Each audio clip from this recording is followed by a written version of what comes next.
De volta com o Conexão Saúde, nosso entrevistado de hoje é o Dr. Marcos Grangeiro, cardiologista, hemodinamicista, está conversando conosco. No bloco anterior fizemos uma introdução, um infarto, conversamos algumas coisas, vamos continuar conversando. E você pode aproveitar a presença aqui do Dr. Marcos, você pode ligar, você pode mandar mensagem de WhatsApp, o telefone é 929-9183-6285. Vou repetir, 929-9183-6285. Faça sua pergunta que durante o programa o Dr. Marcos irá responder. Marcos, nós conversamos aí um pouco sobre o infarto, né? Então, assim, quais seriam as medidas pessoais, né? Então, você falou em uma alimentação saudável, né? Uma alimentação... Eu costumo dizer, sabe, há 6 anos de programa já, tanto de colegas que já entrevistei aqui, e a minha conclusão é: a gente morre mais pela boca. Isso não tem jeito. A gente morre pela boca e sentado. Ou seja, má alimentação e sedentarismo. Isso é responsável aí pela maioria das doenças.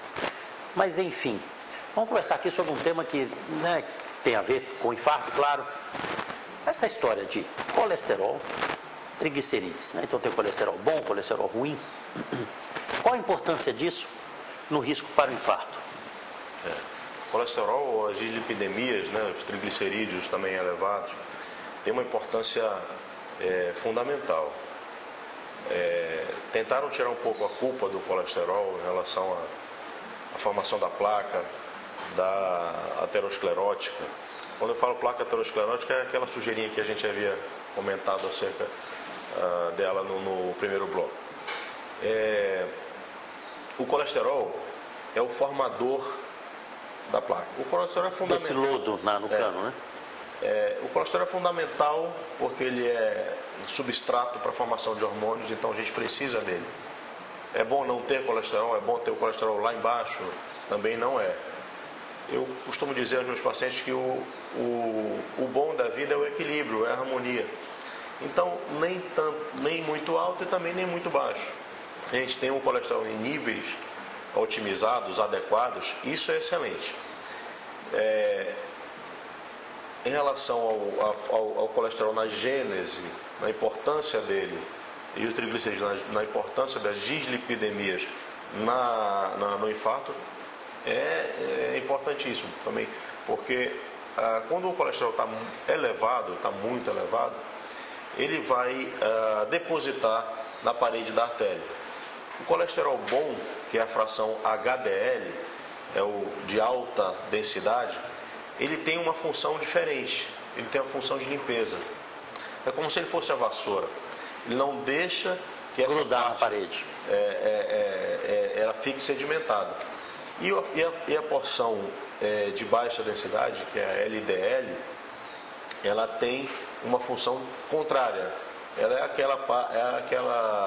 aquela fração que deposita na parede coronariana. Que é chamado de colesterol ruim também. Exatamente, que é o colesterol ruim.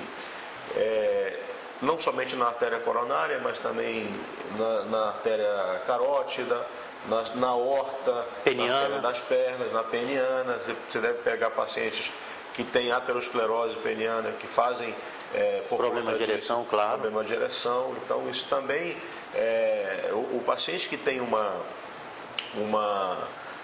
doença panvascular, que nós costumamos dizer assim, tem doença coronariana, tem doença carotídea, nas artérias que levam o sangue para o cérebro, e tem doença em outras regiões, pernas, peniana, etc. Mas sim, e o que é considerado, por exemplo, o triglicerídeos? Não sei se o triglicerídeos é muito comum ser um pouco mais elevado, né? Ele também é ruim para a gênese da placa, desse lodo? Como é que atua o triglicerídeos assim, prejudicando? O triglicerídeos também é um tipo de gordura, então ele também ajuda... Ele tem tendência a grudar também? Também há essa capacidade. Mas o que a gente percebe é que o triglicerídeos...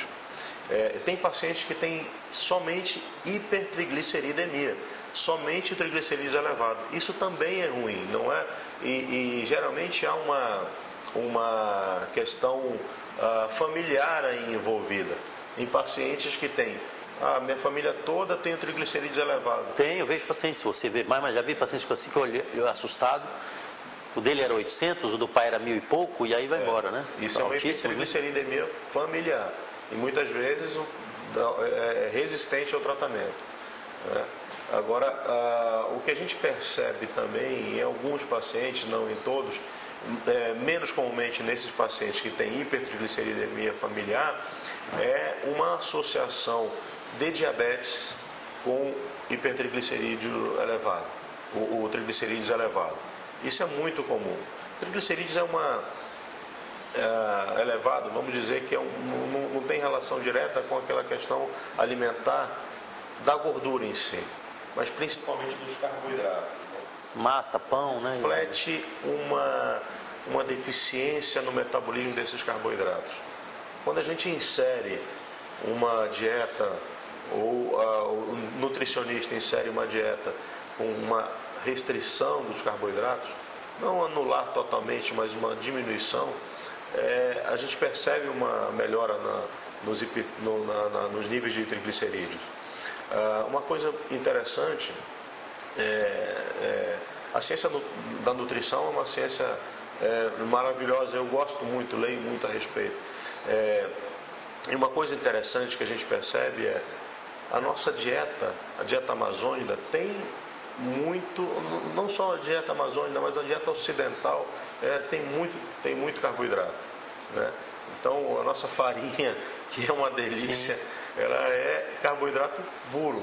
Então, quem tem triglicerídeos elevado tem que restringir um pouco o carboidrato. E peixe sem farinha, né? Não tem jeito. Poxa, não tem. Vamos lá, nós temos a pergunta aqui da Deise Maia. Muito obrigado, Deise, pela participação. Às vezes sinto pontadas no peito do lado esquerdo, mas quando tomo remédio para gases não sinto mais. Tem alguma relação? A Deise já deu o diagnóstico, já fez o tratamento. Obrigado, Deise, pela sua pergunta. Bem, a relação que você colocou uma relação muito entre causa e efeito. A relação da pontada, você tomar remédio para gases e melhorar, você já deu o diagnóstico e já fez o tratamento.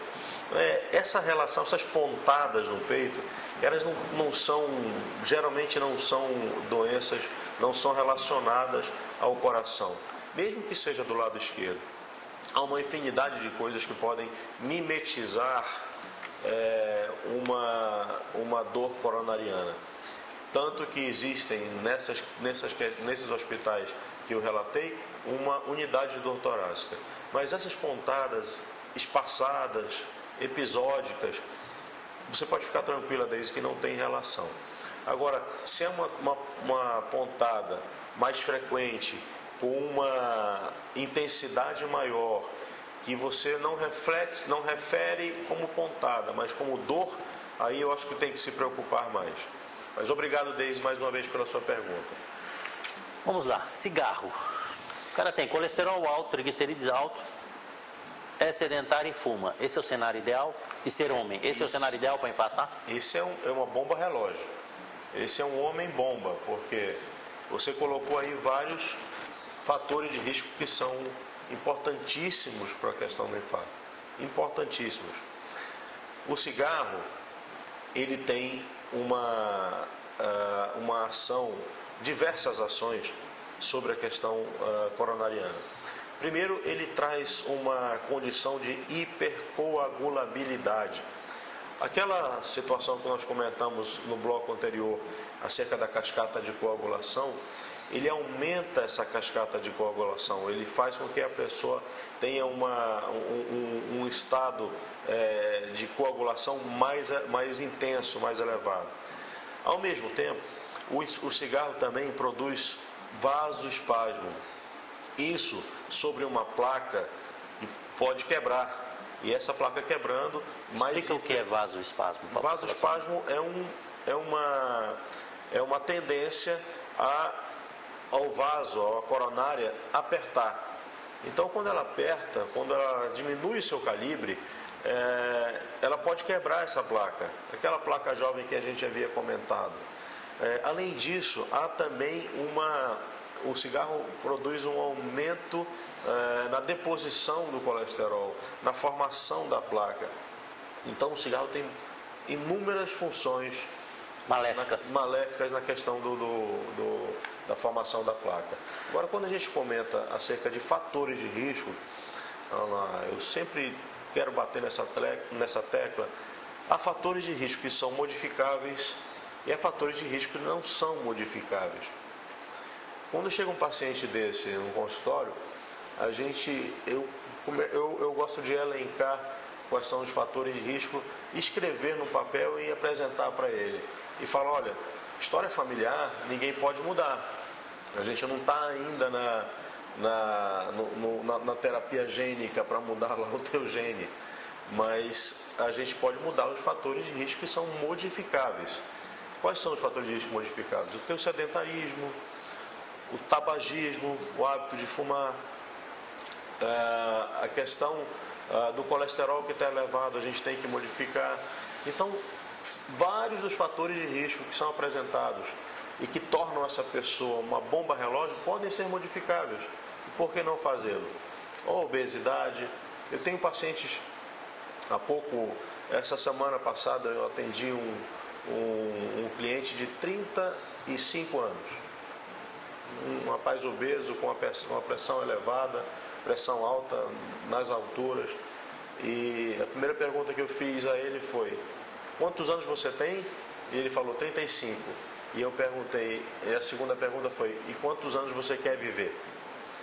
Porque a gente tem que, de certa forma, dar um impacto nessas pessoas. Com certeza. Para que eles possam mudar o rumo. Naquele rumo, se eles continuarem, esse jovem chegar aos 50 anos, se ele sobreviver, ele vai ter uma qualidade de vida muito ruim.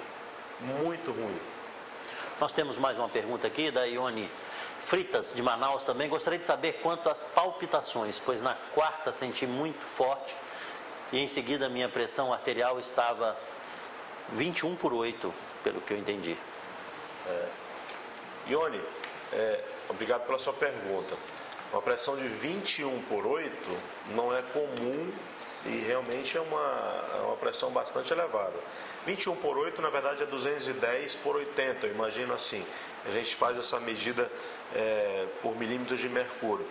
Geralmente a gente coloca 12/8, 20/8, 14/8, a gente refere assim, mas a referência normal é 210/80. Imagino que tenha sido essa a sua pressão. É uma pressão extremamente elevada, não sei, você não comentou aqui se é hipertensa e também não comentou a sua idade. Mas eu imagino que por esse diferencial ser muito grande, você deve ser, você talvez seja, me desculpe se não for, uma pessoa com mais idade. Os idosos têm um diferencial de pressão mais elevado. Mas de qualquer forma, Ione, essa pressão não está boa. Em relação a essa questão da palpitação, a gente vai comentar acerca da arritmia. A arritmia cardíaca, que é referida na maioria das vezes pelos pacientes como palpitação, pode ser, a maioria das vezes, uma arritmia benigna, mas ela tem que ser investigada. Se você chegou a esse nível de pressão e teve essa palpitação, o ideal é que você consulte o seu cardiologista para que a gente faça exames para identificar se essa pressão está ajustada, se você toma remédio, se a dosagem de remédio está adequada, e aí a gente tomar as outras medidas, investigar a doença coronariana e etc. Ok, nós vamos de novo a um rápido intervalo comercial. Volto a lembrar que você pode continuar participando. O telefone é 929-9183-6285. Faça sua pergunta, inclusive, por WhatsApp, que durante o programa será respondida. É questão de 2 minutos, voltamos aqui com o Conexão Saúde.